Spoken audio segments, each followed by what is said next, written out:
वर्तमान खबर आरंभ करबा किछि गुरुत्वपूर्ण खबर को नहीं सिद्ध बारंग जगन्नाथ मंदिर चतुर्पार्श्व असामाजिक युवक मानक पई पलटिछि आड़ास्थली।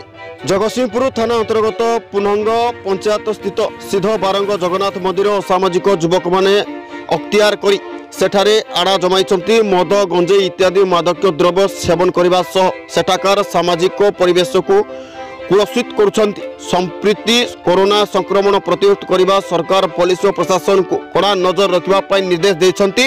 मंदिर पाखरु रिजर्व पुलिस बार्क 50 मीटर रोथुवा बेले सेपटे सिद्ध बारंग कॉलेज रोची 300 मीटर अन्यपटे देखा गले जिला शिक्षा प्रशिक्षण तालीम केन्द्र अवस्थित। सते जेमिति एही स्थान पलटिछि असामाजिक युवक आड़ास्थली किंतु एही मंदिर प्रति सते जेमिति कहार निघा नहीं।